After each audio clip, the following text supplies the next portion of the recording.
NFL Conference Championship Week, only 3 more games remain this season. I have a total of 4 free plays this week, 2 in the AFC Championship game, 2 in the NFC Championship game. That's 2 videos, 2 bets each.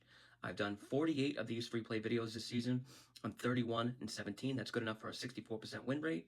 Those bets don't count towards my official members only plays that I post in my Discord. I've made 95 of those official bets this season. I'm 57, 35-3. And these are bets that are all documented, full game spreads and totals only, no player props, posted with bet slips, timestamps, and at widely available numbers at the time of post. Anyone who's a serious bettor knows why those things are important.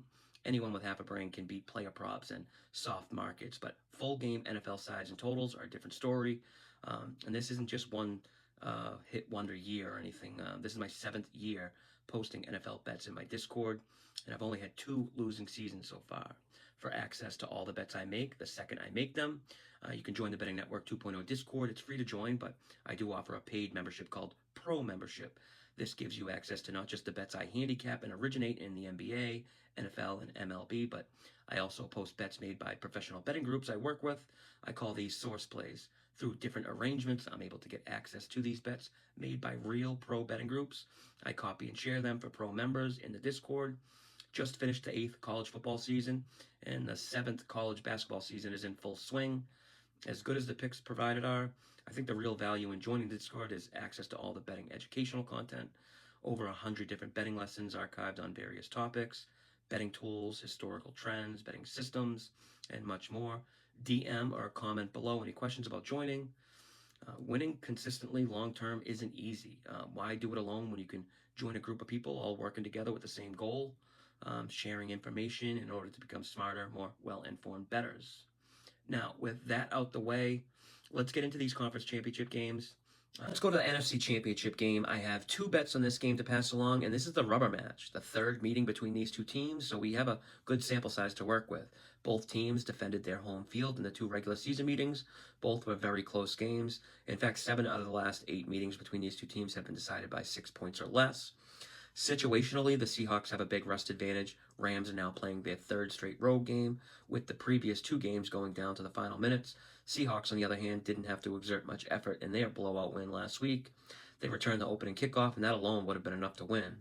I was hoping we'd get more info on where Sam Darnold is at with his oblique injury, but he didn't really have to do anything. He's not 100% healthy. Reports are he hasn't done much passing this week in practice.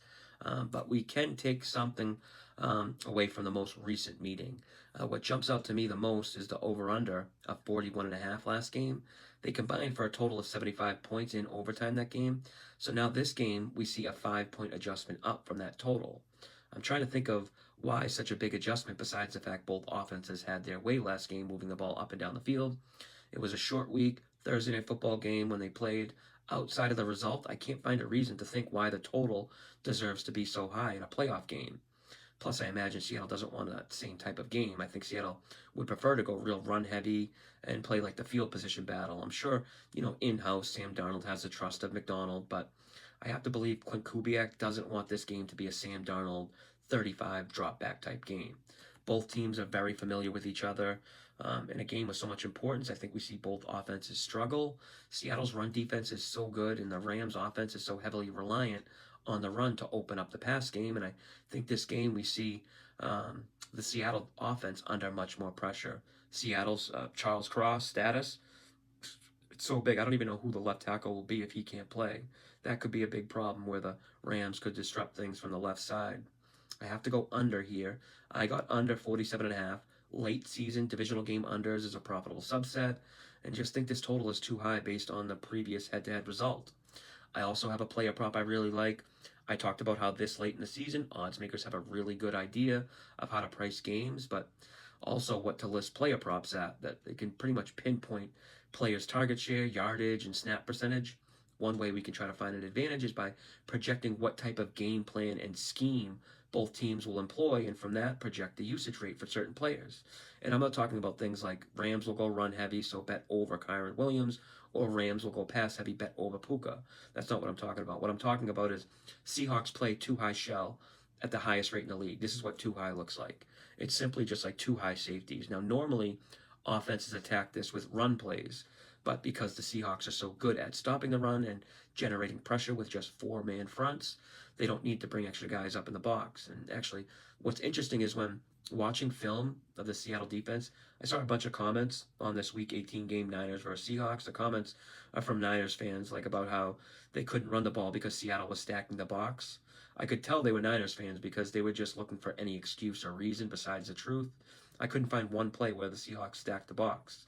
Here, 4th and 1, Seattle's still technically in too high.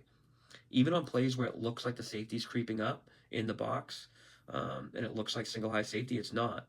This is what it looks like a second after the ball is snapped. It's the same play. The safety just bails out and sprints back to a too high coverage. Okay, so we know Seattle plays too high. What's McVay's counter to this? He goes heavy personnel with double tight ends and passes out of these heavy run formations, and he's had a lot of success with it, especially to the tight ends. In the last meeting, all 3 Rams tight ends went over their yardage prop. The 3 tight ends that played combined for 7 catches and 88 yards. I think we see the same here. I want to just bet over all 3 tight ends, but I settled on Colby Parkinson, who technically is the tight end number 1. Need him to go over 23.5 receiving yards, but I wouldn't argue with over on any Rams tight ends, including Higbee, who didn't play last game, but his prop numbers are available for this game around like 18.5. If you haven't watched the AFC Championship video, be sure to check that one out. I have 2 plays in that game too. And if you watch to the end of this video, thank you. I appreciate it. Until next time, good luck with your bets.